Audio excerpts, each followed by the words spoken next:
बिस्मिल्लाहिर्रहमानिर्रहीम। अस्सलाम वालेकुम। लास्ट लेक्चर के अंदर बेटा हमने रेक्टिफायर सर्किट्स के बारे में पढ़ा था।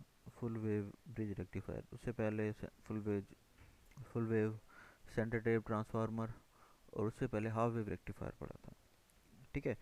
तो रेक्टिफायर क्या कर रहा था कि आपके एसी को डीसी के अंदर, रेक्टिफायर का काम जो होता है वो ये होता है कि सिंपली आपके एसी सर्किट को, और सॉरी एसी जो करंट होता है उसको आपको डीसी बना के देता है।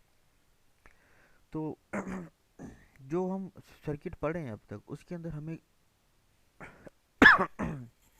कंप्लीट जो है वो डीसी फॉर्म नहीं मिली, बल्कि हमें पल्सेटिंग डीसी फॉर्म मिलती थी, यानी कि उसके अंदर रिपल्स जो है वो मौजूद होती थी। एसी के कुछ कंपोनेंट जो है वो मौजूद होते हैं। तो कंप्लीट जो है वो डीसी हम उसको नहीं कहते, हम उसको पल्सेटिंग डीसी का नाम दे रहे थे कि पल्सेटिंग डीसी वोल्टेज हमें मिलता है। उस चीज़ को प्योर डीसी बनाने के लिए हम जो है वो क्या करते हैं, फिल्टर्स का इस्तेमाल करते हैं। फ़िल्टर जैसे होता है जिसको हम छलनी कहते हैं आम अल्फाज में।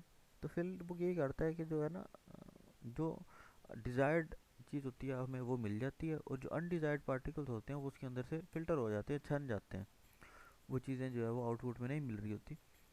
तो यहाँ पे भी जो है ना रेक्टिफायर सर्किट के अंदर भी फ़िल्टर्स का काम वैसे ही है, यानी कि हमें डिज़ायर आउटपुट हमारा डीसी है जो हमें चाहिए। एसी हमें नहीं चाहिए, तो वो एसी वाले जो कंपोनेंट है वो फिल्टर हो जाते हैं, छन जाते हैं, यानी कि वो पीछे रह जाते हैं वो चीज़ कंपोनेंट। और एंड आपको आउटपुट के ऊपर जो है वो कंप्लीट जो है वो एक एसी फॉर्म और डीसी फॉर्म मिल रही होती है। तो देखते हैं ये क्या होता है, डीसी फिल्टर क्या होते हैं, कैसे होते हैं पावर सप्लाई में। As output of the rectifier DC pulsating not pure DC, if such pulsating DC voltage is given to the electronic circuit then it will create disturbance। तो जाहिर बात है, एक चीज़ प्योर डीसी वोल्टेजेस पे चल रही है और आप उसको प्योर डीसी की बजाय आप उसको मिक्स सिग्नल दे दें, तो वो डिस्टर्बेंस क्रिएट होगी। सर्किट जल जाएगा, आपका कंपोनेंट उसके अंदर जल जाएंगे, शॉर्ट हो जाएगा। तो ये डिस्टर्बेंस जो है वो बहुत बड़ी डिस्टर्बेंस होती है। और ultimate aim to obtain a constant DC output, यानी कि हमारा जो एम होता है रेक्टिफायर सर्किट के थ्रू एक कांस्टेंट डीसी वोल्टेज जो है वो चाहिए, आउटपुट हमें डीसी फॉर्म में, प्योर डीसी फॉर्म में मिलना चाहिए। In order to obtain the constant DC output, we need to filter out the oscillations from the pulsating DC waves। अब क्योंकि ऑसिलेशंस होती हैं एसी के अंदर, अगर और पल्सेटिंग डीसी के अंदर भी ऑसिलेशंस पाई जाती हैं, तो हम क्या करते हैं कि फ़िल्टर कर देते हैं उन ऑसिलेशंस को डीसी पल्सेटिंग डीसी वेव के अंदर से। यानी कि जो वेव फॉर्म है ये पल्सेटिंग डीसी वेव है ना, इसके अंदर से ये जो ऑसिलेशंस हैं, ये जो रिपल्स बनी हुई हैं, इनको रिमूव कर देते हैं। रेक्टिफायर ने क्या किया, पहले नेगेटिव को ख़त्म करके सारे को ऊपर ले गया रिपल्स को, लेकिन अभी भी इसके अंदर रिपल्स मौजूद हैं। तो इन रिपल्स को मज़ीद कम करने के लिए हम क्या करते हैं, आउटपुट पे फ़िल्टर लगाते हैं with the help of a diode capacitor combination this can be achieved. यानी कि ये जो फ़िल्टर होता है इसके अंदर कैपेसिटर, इंडक्टर, ठीक है, और डायोड भी का बाज़ तौर पे इस्तेमाल करते हैं, नहीं तो उसके साथ एक रजिस्टर इस्तेमाल करते हैं, उसकी मदद से हम जो है इस चीज़ को फ़िल्टर आउट कर लेते हैं। यहाँ पे अब फिगर अगर देखें तो हमारा ये एसी होता है, फुल वेव रेक्टिफायर हमें ऐसी वेव फॉर्म देता है। लेकिन हम अगर फुल वेव रेक्टिफायर के साथ फिल्टर भी लगा दें तो हमारी आउटपुट वेव फॉर्म कुछ इस तरह की हो जाती है, यानी कि रिपल्स जो इतनी ज़्यादा थी, ऑसिलेशन इसकी अंदर थी, ये सारी रिपल्स कम हो जाती हैं। ये बेसिकली हम जो है ना अचीव होता है ज़्यादातर कैपेसिटर की लगाने से। हम बड़ी वैल्यू का कैपेसिटर लगा देते हैं, तो उसमें क्या होता है कि जब हमारा पॉजिटिव वेव आ जाती है, पॉजिटिव वेव आती है तो यानी कि जब हमारी एक वेव फॉर्म गुजरती है, ठीक है, तो उसके नतीजे में क्या होता है कि हमारा कैपेसिटर चार्ज हो जाता है। ठीक है। लेकिन के अंदर उसी वेव फॉर्म के अंदर जो है वो एक डायोड तो कंडक्शन करवा रहा होता है, लेकिन जो दूसरा डायोड है, अगर हम उसकी बात करें फुल वेव रेक्टिफायर की, आपने उसमें देखा होगा दो diode at a time conduct कर रहे थे, उन्होंने तो कैपेसिटर को चार्ज कर दिया। लेकिन जो दो डायोड कंडक्ट नहीं कर रहे, वो क्या करते हैं, वो उसको डिस्चार्ज करना शुरू कर देते हैं। ठीक है, वो चार को डिस्चार्ज, तो यानी कि चार्जिंग और डिस्चार्जिंग टाइम थोड़ा इस तरीके का हो जाता है, फास्ट हो जाती है चार्जिंग और डिस्चार्जिंग, जिसकी वजह से रिपल्स जो है वो ख़त्म होना शुरू हो जाती हैं। जित बड़ी वैल्यू का कैपेसिटर इसके अंदर हम इस्तेमाल करते हैं। तो इस तरीके से हमारी फिल्ट्रेशन प्रोसेस होती है। फिर उसके आगे हम एक और आईसी लगाते हैं, वो होती है वोल्टेज रेगुलेटर की। वोल्टेज रेगुलेटर की। ये जो आउटपुट है ना, ये आउटपुट रिपल्स वाला, ये जाता है वोल्टेज रेगुलेटर को। वोल्टेज रेगुलेटर की एक आईसी होती है, एक थोड़ी सी एक कंपोनेंट होता है।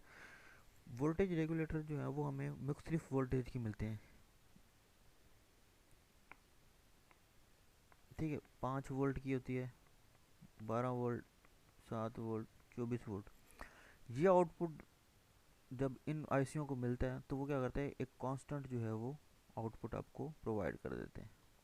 वोल्टेज रेगुलेटर का आईसी का मकसद को जो इस्तेमाल करने का मकसद ये होता है कि पीछे से बेशक आपको आप 5 वोल्ट की वोल्टेज रेगुलेटर की आईसी लगा रहे हो, पीछे से अगर आपके पास 10 वोल्ट आ रहा है ना, तो उसने जो है वो आउटपुट पे 5 वोल्ट ही देने हैं, ठीक है। कांस्टेंट 5 वोल्ट आपको फिर वो मिलेगा। तो ये जो है ना आपका काम होता है वोल्टेज रेगुलेटर की आईसी का, यानी कि वो आपकी वोल्टेज को फिक्स बना के दे देती है। अच्छा, जो आपका बुक के अंदर जो टॉपिक है वो है pi filter, T and pi filter के नाम से है। पाई फिल्टर जो है वो इस्तेमाल होता है। तो ये क्या होता है ये देख लें।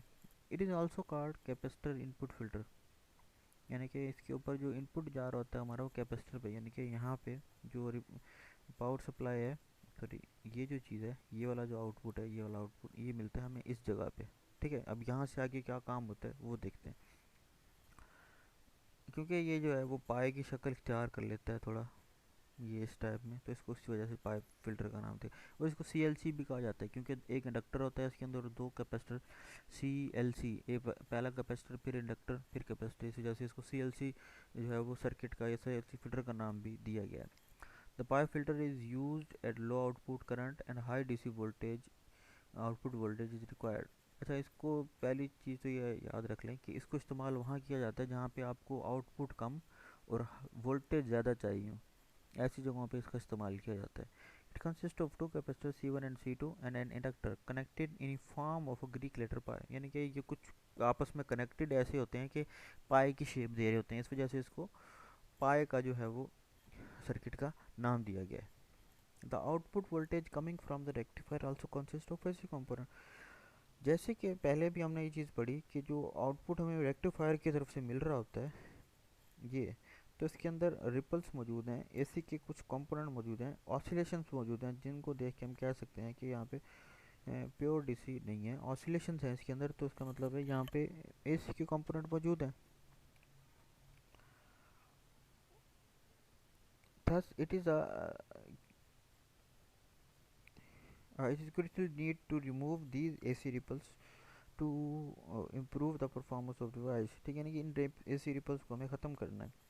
The output from the rectifier is directly applied to the input capacitor. अब क्या होता है कि सबसे पहले जो आउटपुट अप्लाई किया जाता है वो कैपेसिटर 1 के ऊपर आता है। Capacitor provide a low impedance to a AC ripples. अब कैपेसिटर जो है ना, जब उसको आप एसी देते हो ना, एसी करंट देते हो, तो वो एसी को पास कर देता है और डीसी को नहीं जाने देता, ठीक है। करंट, एक कैपेसिटर जो है वो एसी को पास करता है और डीसी को नहीं जाने देता। तो वो क्या करेगा कि एसी वाले जो कंपोनेंट होंगे इसके अंदर उनको ग्राउंड कर देगा, यानी कि पास कर देगा। पास होने का मतलब है यहाँ से ग्राउंड हो जाएंगे, वो ख़त्म हो जाएंगे। सिर्फ हमारे पास डीसी कंपोनेंट बचेंगे यहाँ पे, डीसी कंपोनेंट आगे चले जाएंगे क्योंकि डीसी यहाँ पे नहीं गुजरेंगे, ठीक है ना। Output from the capacitor directly applied to capacitor. Capacitor provide low impedance to AC ripples present in output voltage and high resistance to DC. High resistance DC तो यानी कि रेजिस्ट करेगा डीसी को। अब क्योंकि मेरे पास जो ये वो आउटपुट है, रेक्टिफायर का आउटपुट है, इसके अंदर एसी के भी कंपोनेंट है और डीसी के भी। एसी होता तो एक कंप्लीट वेव फॉर्म होती, नेगेटिव भी होती, लेकिन वो कंप्लीट भी नहीं है। डीसी होता तो कंप्लीट स्ट्रेट लाइन होती, लेकिन ऐसा भी नहीं है। यानी कि ये बीच का आउटपुट है, इसके अंदर एसी भी है, यार, एसी भी है और डीसी भी, दोनों चीज़ें मौजूद हैं। तो कैपेसिटर जो है वो लो इम्पिडेंस, यानी कि लो इम्पिडेंस प्रोवाइड करता है एसी कंपोनेंट्स को, एसी वोल्टेजेस को, और हाई रेजिस्टेंस देता है डीसी को। तो जब कंबाइन आउटपुट होगा, जब इसके ऊपर जाएगा तो एसी गुजर जाएगा, डीसी रह जाएगा, तो डीसी आगे चला जाएगा, ठीक है।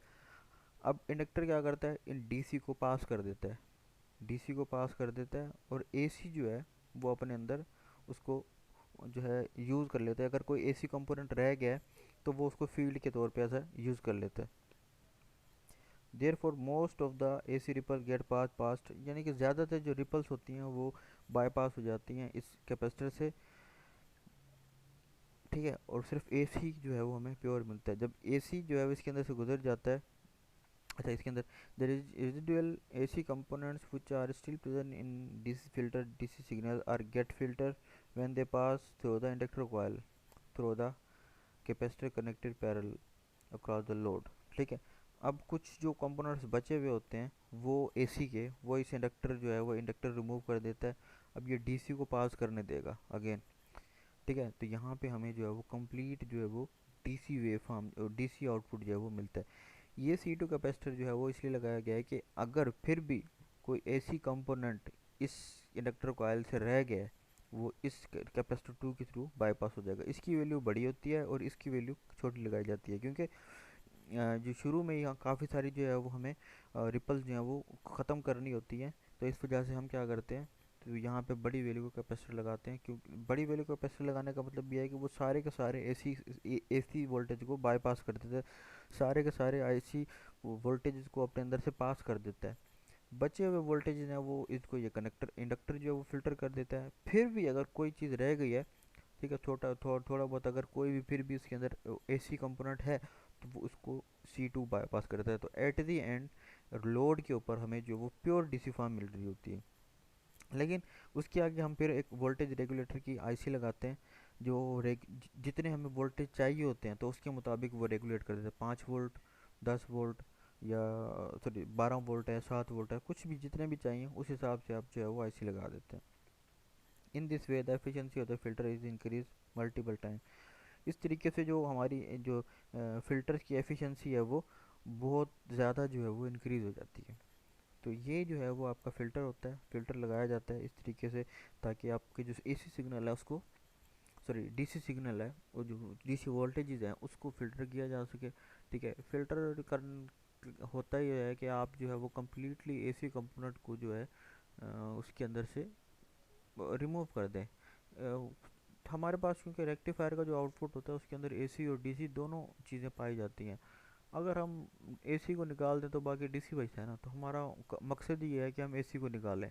एसी को निकालने का जो तरीका है वो यही है कि हम जो है वो उसको फ़िल्टर लगाएं। फ़िल्टर के अंदर कैपेसिटर जो है वो बेस्ट चीज़ है जो एसी के कंपोनेंट को बाईपास करके ग्राउंड कर देती है।